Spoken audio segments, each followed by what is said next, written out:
Hello, and welcome to another Limitless Hair Expert tutorial. My name is Dino, and for anyone who's just joined us, this is our 48th video. And 47 videos ago, I had an introduction video that explained what these video series is all about. And it's called the Limitless Hair Expert Video Tutorial, where we combine both top expert hair advice with self-advancement, a unique and needed combination. And again, for anyone who's just joined us, I've been a licensed hairdresser since 1975, studying hair, hair loss, and methods of adding hair.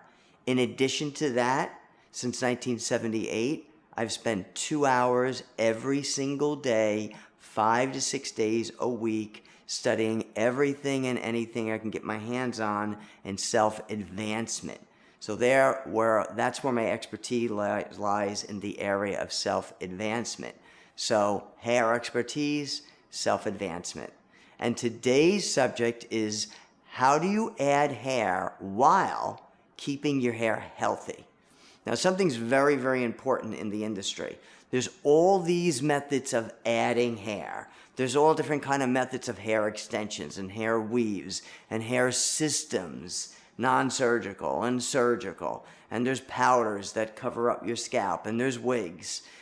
First thing I want to say is all the methods do cause some sort of damage on your hair or scalp, and you have to be very careful of these, okay? All the methods except one, which we'll get in on another time, okay?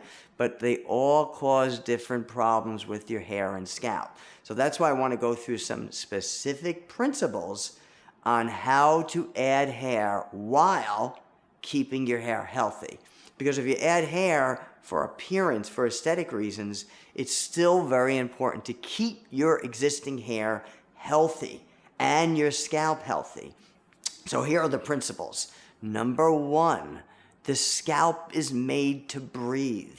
You have to have access to that scalp. So any method of adding hair that covers the scalp is not giving access to the scalp, nor is it allowing the scalp to breathe. Either it's for a short period of time or a long period of time. Wigs are not good because they cover the hair, okay? And they cover the scalp, and they don't let the scalp breathe. So the less you have a wig on, the better, okay? Hair extensions, there's different methods. They still tie up parts of the hair that block parts of the scalp, okay? The scalp needs to breathe. The scalp is part of your skin, and you should have access to your scalp. And if you find a method that gives you full access to your scalp, you're keeping your scalp healthy. Hope that makes logical sense. Now, when it comes to your hair needs to be up, out, and free. Any method that covers, ties down your hair is not good for your hair, and in the long run is going to damage your hair and or cause additional hair loss.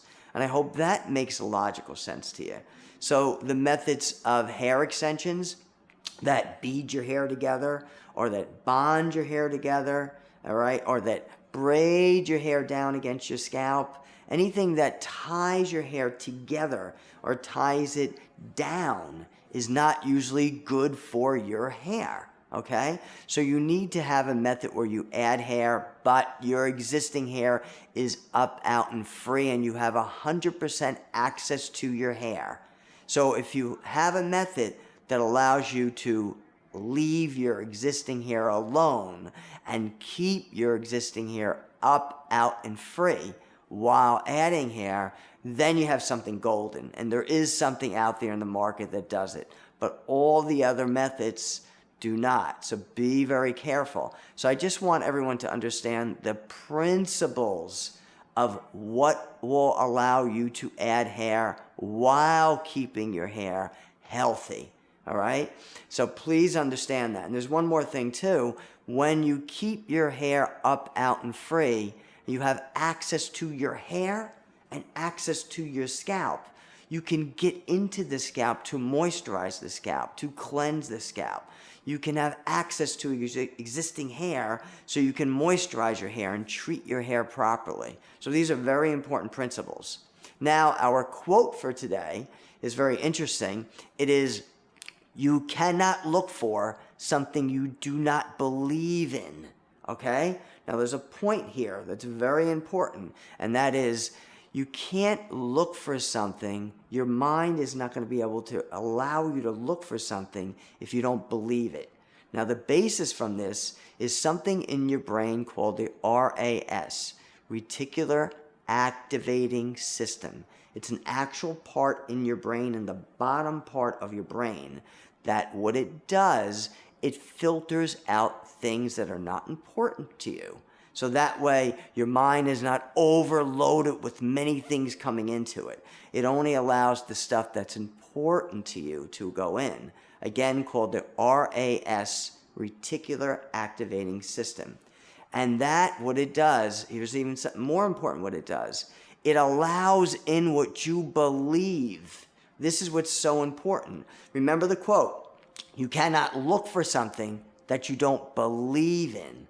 So the RAS does not allow something in your brain that you don't believe in, okay? So we all have problems, we all have issues, we all have things we're looking for, and that's all true for all of us. We're always looking for something.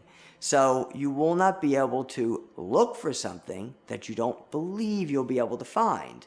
And it's tied into the RAS, the Reticular Activating System. So it's very important to believe in something before you start looking into something. Okay, that's the moral of that. And stay tuned for our next Limitless Hair Expert tutorial. And that is, what are split ends and what can you do about it? And I'll see you soon.